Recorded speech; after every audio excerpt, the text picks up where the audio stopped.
ఓం నమ శివాయ. సింహరాశి వారికి ఈరోజు నేను చెప్పబోయే విషయం సాధారణ విషయం కాదు. మీరు ఈ వీడియోను యాదృచ్ఛికంగా చూడటం లేదు. మీ జీవితంలో జరుగుతున్న కొన్ని విచిత్రమైన సంఘటనలకు సమాధానం తెలుసుకోవడానికి దేవుడు మీకు చూపిస్తున్న ఒక మార్గం ఇది. ఇప్పటి వరకు మీరు అనుకున్నారేమో, నాకు అదృష్టం కలిసి రావడం లేదు, నేను ఎంత కష్టపడ్డ ఫలితం రావడం లేదు, చివరి నిమిషంలో పనులు ఎందుకు ఆగిపోతున్నాయి, ఎందుకు డబ్బు చేతిలో నిలవడం లేదు, ఎందుకు ఇంట్లో ప్రశాంతత లేదు. కానీ ఈరోజు మీకు అసలు నిజం తెలుస్తుంది. సింహరాశి వారు, మీ సమస్యలకు కారణం అదృష్టం కాదు, మీ దగ్గరే ఉన్న ఒక వ్యక్తి. అవును, మీరు నమ్ముతున్న ఒక వ్యక్తి, మీతో నవ్వుతూ మాట్లాడే వ్యక్తి, మీ ఇంటికి వచ్చి వెళ్ళే వ్యక్తి, అదే మీ శత్రువు అయి ఉండే అవకాశం ఉంది. ఆమె బయటికి మీకు ఎంతో మంచిగా కనిపిస్తుంది, మీకు సహాయం చేస్తున్నట్టు నటిస్తుంది, నీకంటే నాకు ఎవరు ఉన్నారు అని మధురంగా మాట్లాడుతుంది. కానీ లోపల మాత్రం మీ పతనం కోసం ఎదురు చూస్తుంది. మీరు ఒకసారి నవ్వితే ఆమె లోపల కాలిపోతుంది. మీరు ఎదిగితే ఆమెకు నిద్ర పట్టదు. మీ విజయాన్ని చూసి ఆమె హృదయం అసూయతో మండిపోతుంది. మీరు గమనించారా?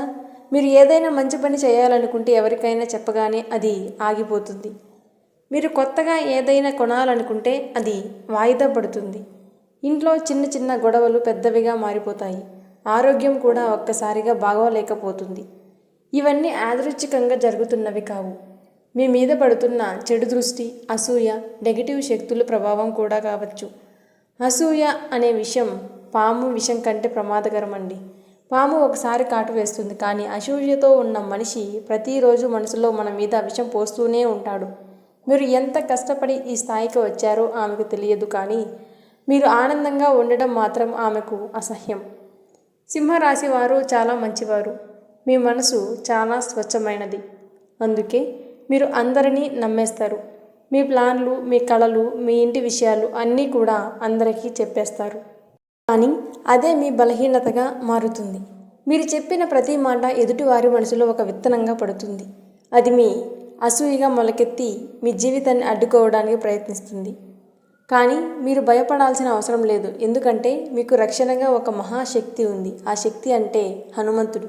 హనుమంతుడిని నమ్మిన వారిని ఎలాంటి చెడు శక్తులు కూడా ఏమీ చేయలేవు. మీరు ప్రతి మంగళవారం లేదా శనివారం హనుమాన్ ఆలయానికి వెళ్ళి స్వామివారి ముందు మీ మనసులో ఉన్న బాధను చెప్పుకోండి. ఓం హనుమతే నమః అని భక్తితో జపించండి. ఒక కొబ్బరికాయ సమర్పించి ప్రార్థించండి. మీపై ఉన్న అన్ని చెడు ప్రభావాలు క్రమంగా తొలగిపోతాయి.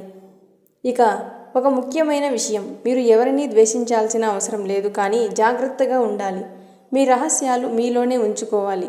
మీరు ఏదైనా సాధించాలనుకుంటే అది జరిగిన తర్వాత మాత్రమే చెప్పండి. అప్పుడే మీకు విజయం సులభంగా దక్కుతుంది. ఇప్పుడు మీరు ఎదురు చూస్తున్న విషయం, ఆ వ్యక్తి ఎవరు? ఆమె స్త్రీ, మీకు దగ్గరగా ఉండే వ్యక్తి, బంధువు కావచ్చు, స్నేహితురాలు కావచ్చు, మీ చుట్టుపక్కలే ఉండే వ్యక్తి కావచ్చు. కానీ ఇది అందరికీ వర్తించదు. కాబట్టి మీరు ఒకసారి మీ చుట్టూ ఉన్న వారి ప్రవర్తనను గమనించండి. నిజం మీకే తెలుస్తుంది. గుర్తుంచుకోండి, మీరు ఎప్పుడూ పొగిడేవారు మీ నిజమైన వారు కావచ్చు అనుకోవద్దు.